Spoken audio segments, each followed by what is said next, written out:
Vamos falar com o nosso Deus? Vamos. Senhor Deus e Pai, obrigado, Deus, por estarmos aqui na Tua presença, Senhor. Obrigado, Deus, porque nós sabemos que o Senhor está no nosso meio. Obrigado porque eu sei que o Senhor cuida de cada uma das nossas necessidades, Pai. Obrigado porque eu sei que, mesmo em meio às lutas, o Senhor está sempre conosco, Pai. Muito obrigado por isso, em nome de Jesus. Senhor, nós iniciamos esse culto em Teu nome, ó Deus, dizendo, desejando e querendo que o Senhor se faça presente no nosso meio, que o Senhor venha tocar nas nossas vidas, que o Senhor venha tocar em cada coração, e que nós saímos daqui hoje, ó Deus, diferente de como nós entramos. Pai amado, eu te peço isso tudo em nome de Jesus, e que o seu nome seja exaltado em nome de Jesus. Amém e amém. Aleluia. Amados, eu vou iniciar esse culto lendo, né? Nós oramos, mas eu quero ler um salmo para você. Um trechinho do salmo, que é o salmo de número 62, que está escrito assim, preste atenção. Somente em Deus, ó minha alma, espera silenciosa. Dele vem a minha salvação. Amém, gente? Somente em Deus, porque dele vem a minha salvação. E o verso 2, só ele é a minha rocha e a minha salvação e o meu alto refúgio. Não serei muito abalado. Amém? Amados, nós passamos por tanta coisa nessa vida, passamos por tantos choques, passamos por tantas situações dolorosas às vezes, não é? Seja no nosso corpo, na nossa alma, no nosso espírito. Mas o mais importante não é a situação. O mais importante é que Deus ele está sempre junto conosco. Amém? O mais importante é que Ele não nos abandona. Não interessa o que você e eu estamos passando. O nosso Deus nunca nos abandona. E nós podemos contar com o socorro, podemos contar com o suporte, podemos contar com a provisão de Deus. Amém, gente? Essa palavra me veio no começo da semana. A ideia, o contexto me veio no começo da semana passada, né? Logicamente. Então, eu fiquei ao longo da semana buscando a Deus para saber o que era para dizer. Deus me deu a palavra, eu formatei a palavra. Deus me deu inspiração para algumas ideias, né? Para ideias que foram colocadas aqui. Então, meu querido, eu quero te pedir que você preste maior atenção em tudo, porque não serei eu a falar, eu não tenho poder para abençoar você. Só Deus tem. Amém? E eu creio que Deus quer nos abençoar nessa manhã em nome de Jesus. Tá bom? O texto que nós vamos ler está em Filipenses, capítulo 4. Eu vou ler os versículos 10, 11, 12 e 13 só. Tá ok? Então vamos lá. Filipenses, capítulo 4, verso 10, diz assim. Alegrei-me sobremaneira no Senhor, porque agora, uma vez mais, renovastes a meu favor o vosso cuidado. É incrível, é fantástico isso. O qual também já tinhais antes, mas vos faltava oportunidade. Aí o verso 11. Digo isso não por causa da pobreza, porque aprendi. Repita comigo, aprendi. A viver contente. Repita comigo, contente. Em toda e qualquer situação. Verso 12. Tanto sei estar humilhado, como também ser honrado. De tudo e em todas as circunstâncias. Já tenho experiência. Tanto de fartura como de fome. Assim de abundância como de escassez. Aí, aquele texto que todo mundo conhece, verso 13, né? Todo mundo conhece. Repete comigo, por favor. Vamos falar todos juntos? Tudo posso naquele que me fortalece. Aleluia. Vamos orar, meus irmãos. Vamos falar com o nosso Deus. Senhor Deus e Pai, muito obrigado pela leitura da Tua palavra. Porque eu creio que o Teu Espírito Santo já começa a agir na nossa vida a partir do momento em que nós lemos o que o Senhor manda nos dizer, manda falar conosco.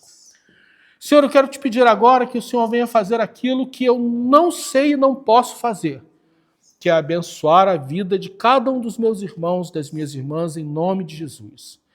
Que o Senhor venha tirar agora do nosso meio, afastar daqui tudo aquilo que tira a nossa atenção, em nome de Jesus. Que os teus anjos estejam acampados ao nosso redor e que tudo que nós dissermos aqui hoje seja para a tua honra, para a tua glória e para a edificação do teu corpo. Eu te peço isso em nome de Jesus. E se você concorda comigo, meu irmão, diga amém. Amém. Aleluia. A sociedade ela nos empurra de uma maneira em que nós somos quase que obrigados ou constrangidos a nós sermos mais do que nós somos, a fazermos mais ou termos mais do que aquilo que nós já conquistamos e termos mais, sempre mais. Sabe, gente, a carta de Paulo aos Filipenses ela foi escrita dentro de um contexto muito difícil. Paulo estava preso, provavelmente em Roma. Não existe uma certeza, mas provavelmente em Roma. E veja, gente, essa carta ela é surpreendente. Se você for ler essa carta, a carta de Filipenses, sabe o que você vai reparar? Que este homem, embora preso, e vamos combinar que as prisões daquela época não tinham nada de conforto, nada de coisas para a pessoa, para o prisioneiro, como a gente vê hoje.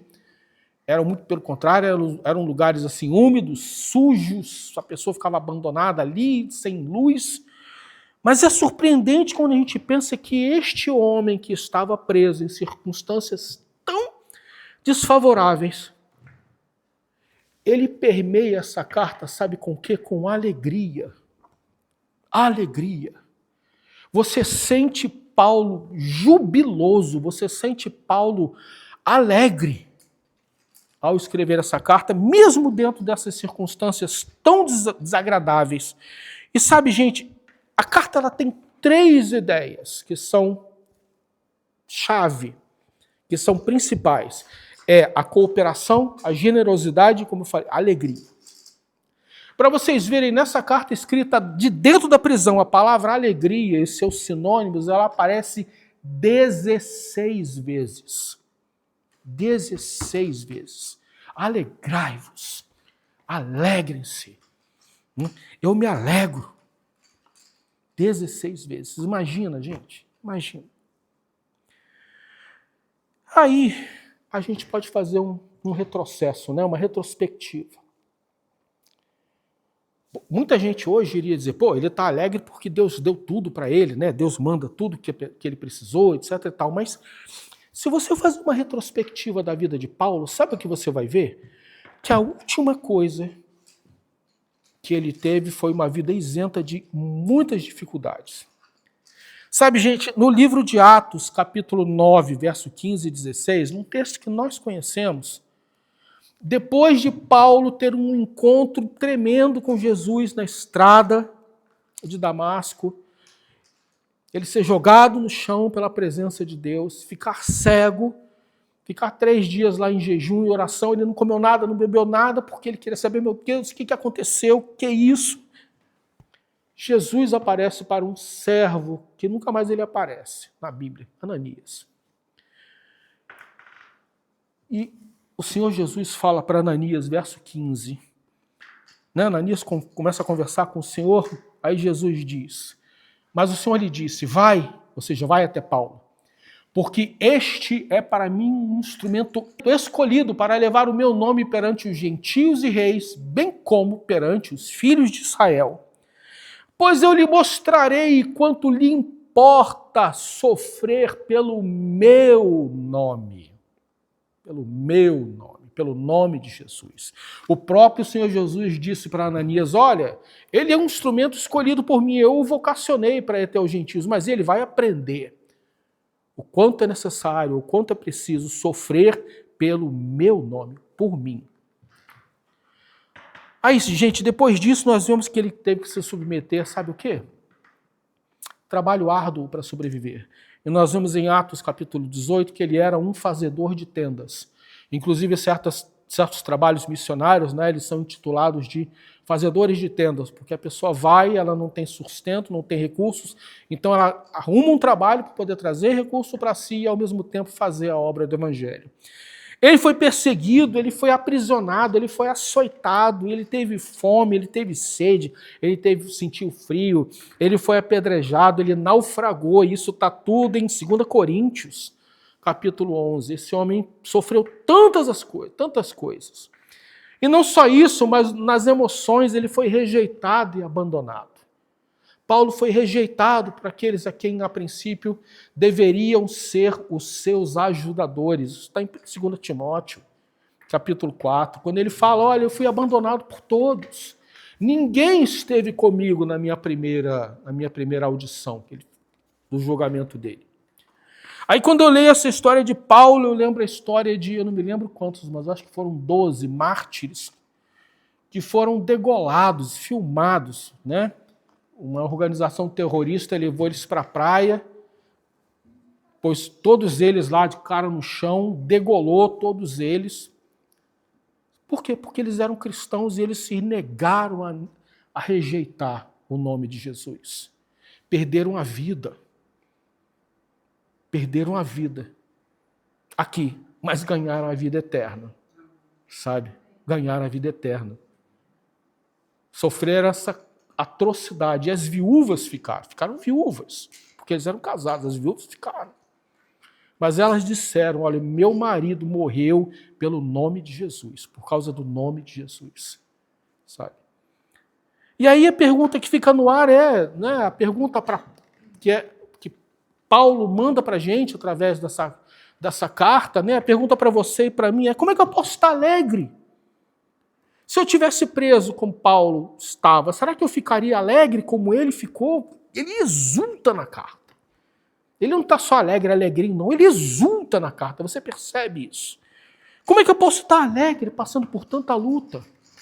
Como é que eu posso estar alegre quando eu passo por tanto desgaste, tanta escassez? Como é que eu posso estar alegre quando eu vivo com dores? Como é que eu posso estar alegre se eu estou sofrendo no meu corpo? Isso me causa instabilidade, né? Como é que eu posso estar alegre, gente? Aí eu aprendo com Paulo. Paulo, ele me ensina. Na verdade, Jesus ensinou para ele e agora ele nos ensina. Sabe o quê? 2 palavras-chave, que está no verso 11. Digo isso não por causa da pobreza, mas porque eu aprendi a viver contente em toda e qualquer situação. Aprendi a estar contente. Aprendi, denuncia para mim, sabe o quê?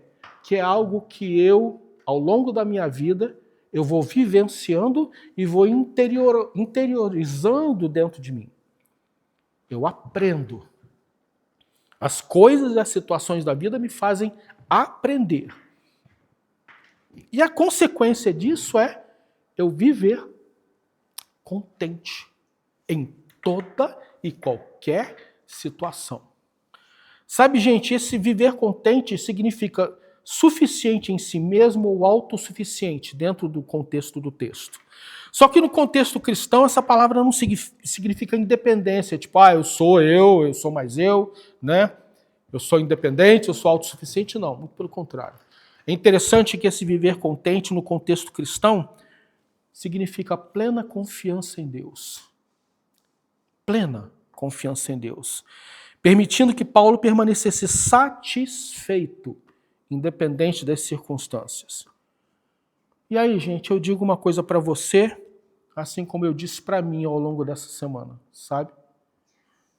Isso não é algo que a gente nasce com. Nós não nascemos assim. A gente aprende a ser. Nós aprendemos a ser.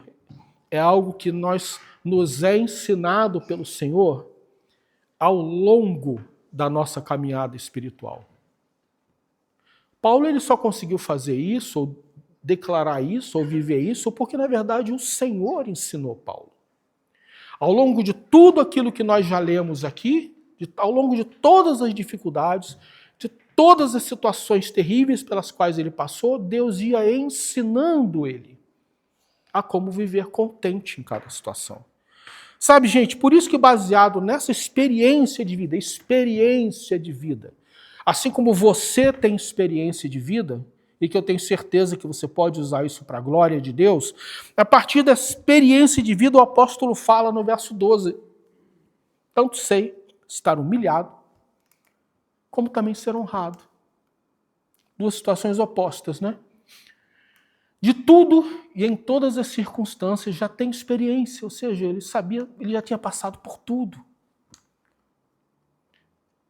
Tanto de fartura como de fome. Assim de abundância como de escassez. Se você for examinar a sua vida, você provavelmente vai ver isso, momentos de abundância e momentos de escassez. Se você for examinar a sua vida, e eu também, você vai enxergar momentos em que você foi humilhado, e você vai enxergar momentos em que você foi exaltado, honrado. E em todas essas circunstâncias, você já tem experiência, assim como o apóstolo Paulo também tinha, né? No caso. E em todas essas coisas, nós somos ensinados por Deus. Nós somos ensinados por Deus a como viver uma vida de contentamento. Como levar ou ter uma vida de contentamento. Porque eu creio, meus irmãos e minhas irmãs, que se Deus ele falou isso ao longo da semana comigo, primeiro foi para mim, né? Primeiríssimo lugar, quem teve que pensar nisso, sobre mim mesmo, fui eu. Sobre mim. Mas que nós temos também o que aprender. Todos nós aqui, vocês e eu, juntos nós temos o que aprender ainda. Talvez ainda em alto grau. Talvez em um grau menor. Aí, né, baseado nisso, se você for pensar na sua vida hoje, assim como eu meditei na minha vida ao longo da semana, aí talvez você possa se perguntar, e não é para você dizer, mas se você for honesto com você mesmo, ou com você mesma, tá ok? Talvez a gente possa dizer para nós mesmos se nós realmente temos essa capacidade de sermos felizes ou estarmos contentes, não importando as circunstâncias. Será que você e eu conseguimos, gente? Será que você e eu conseguimos viver contentes, independente das circunstâncias? Será que nós já aprendemos mesmo, lá no fundo da nossa alma, lá no fundo daquilo que nós somos, a nós vivermos contentes, tendo ou não tendo? Acontecendo ou não acontecendo? Pois é, eu digo que não também. As dificuldades, sabe, as lutas e a escassez que Deus tem permitido. Entenda, por favor, isso. Tudo que você está passando não é aleatório. Não é aleatório, não é casual. Tudo que você hoje passou ou passa, todos os momentos de escassez ou de fartura ou não, tudo tem acontecido na tua vida com permissão de Deus.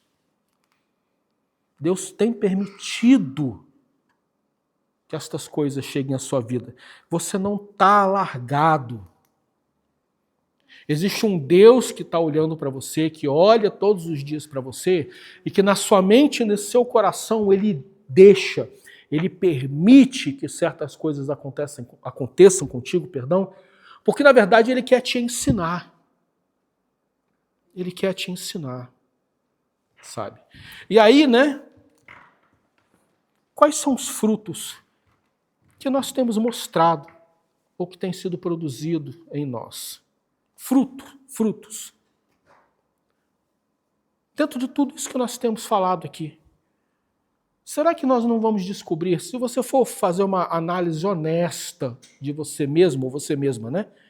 Se você for fazer uma análise honesta, será que a gente não vai descobrir que a gente não faz outra coisa na vida senão reclamar? Será que a gente não vai descobrir que a gente não faz outra coisa na vida a não ser reclamar de todo mundo? Ou reclamar de tudo? Reclamar do que a gente tem, mais até do que às vezes a gente não tem? Porque é um negócio impressionante, né? Tem gente que reclama daquilo que tem, sabe? Ah, eu tenho uma televisão de 82 polegadas. Mas que droga, eu queria uma televisão de 120 polegadas. Que porcaria. É um negócio impressionante, gente. Tem gente que reclama porque tem gente que reclama porque não tem. Tem gente que reclama porque se faz, tem gente que reclama porque não se faz. Então, o que eu quero perguntar para você e para mim? Será que nós, se a gente for honesto com a gente mesmo, será que no fundo, a gente não vai descobrir isso? Que nós não sabemos como viver uma vida de contentamento em Cristo?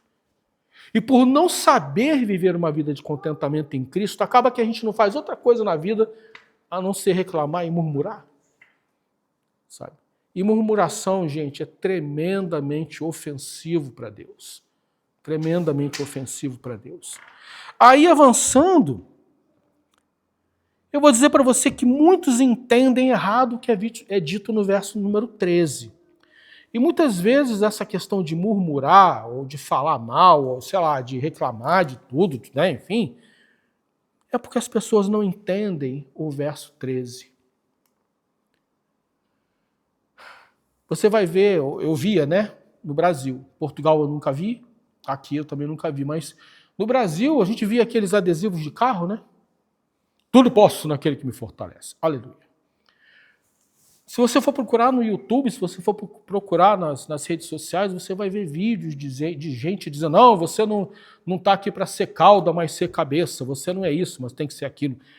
Deus te fez mais do que vencedor, aleluia. Não, tudo posso naquele que me fortalece. E quando não acontece?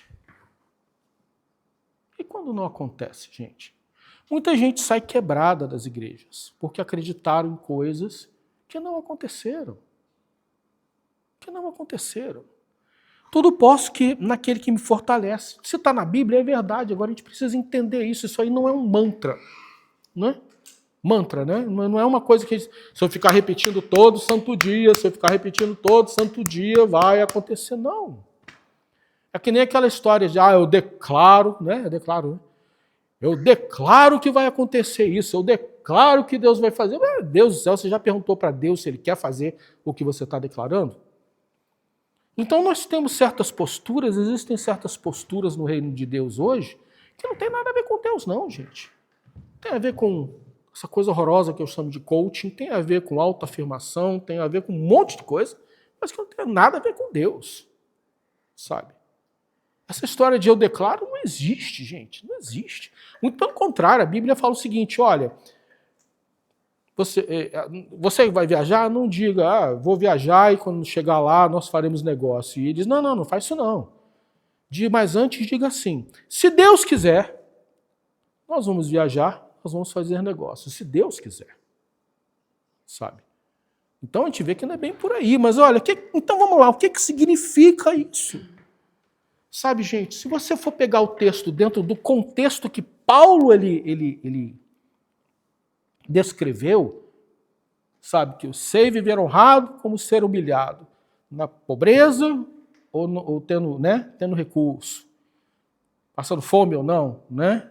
Tendo recurso ou não tendo recurso, tal. Se você for ler o texto dentro do contexto, sabe o que isso significa? Tudo posso naquele que me fortalece. Eu posso passar por aflição ou posso passar por momentos bons.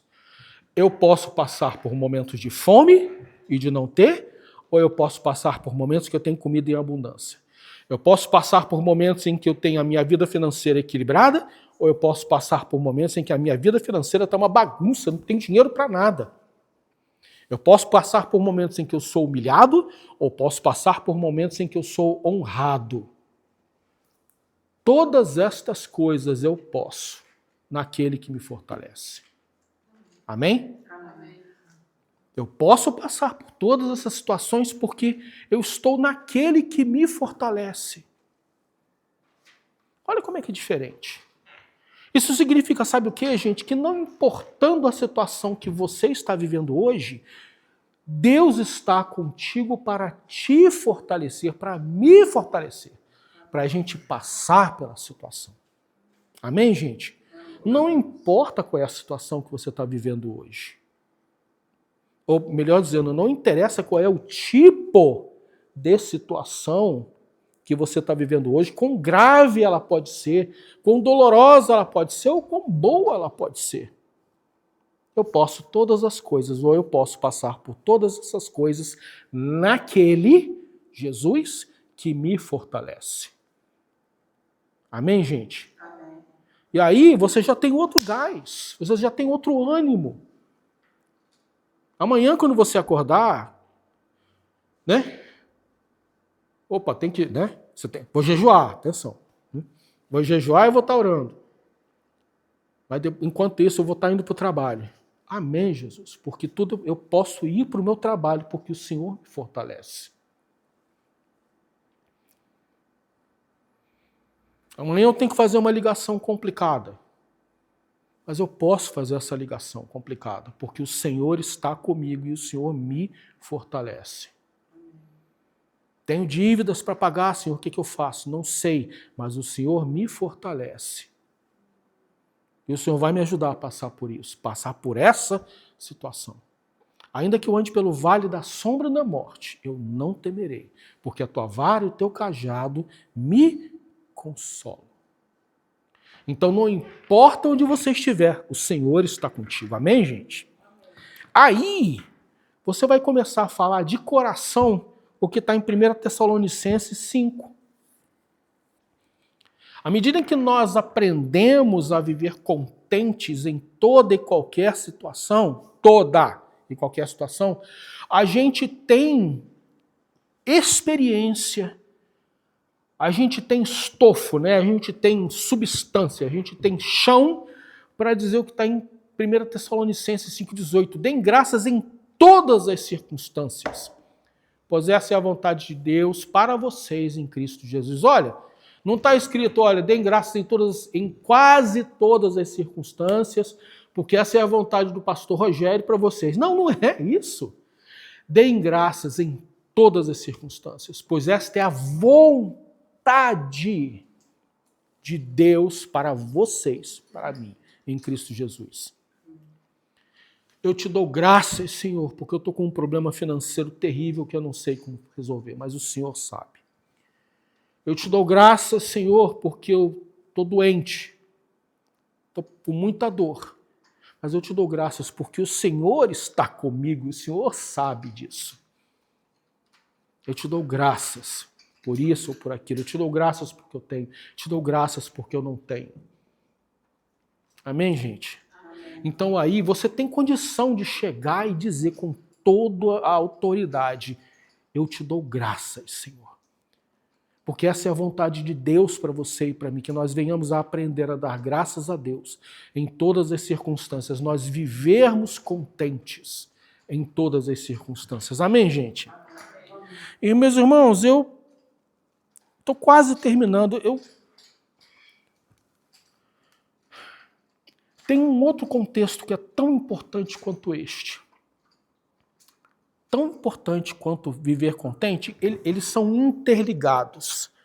São dois contextos que são interligados nesse bloco de texto que eu li. Tá? Porque, veja bem, se o ter aprendido a viver contente mudou a vida do apóstolo, por outro lado, o apóstolo também põe em grande importância, ele põe em grande, no bom sentido, peso, olha, puxa, na questão da vida em comunidade, da vida em igreja. Como uma vida em que nós temos que demonstrar amor e cuidado uns para com os outros. E isso é um sinônimo de que eu aprendi também a viver contente. Aquele que vive contente se dá. Aquele que aprendeu a viver contente, a louvar a Deus por todas as circunstâncias, ele não fica só com aquilo que ele é ou com aquilo que ele tem, ele se dá. Para nós terminarmos, eu quero ler um texto para você que está no verso 20, e que na verdade eu vou estar lendo esse texto na semana que vem. Faz parte do texto da semana que vem. Ele termina com esse verso 20. Que eu quero, juntamente com você e com o apóstolo, né? Veja, olha o que ele escreveu, preso, lá de dentro da prisão. O que ele escreveu? Quer ler junto comigo? Vamos lá, vamos ler juntos? Ora, A nosso Deus e Pai seja a glória pelos séculos dos séculos. Amém. Amém, gente? Ao nosso Deus seja a glória pelos séculos dos séculos. Amém. Amém? Aleluia, meus irmãos. Aleluia. O nosso Deus, ele é tremendo. Tremendo.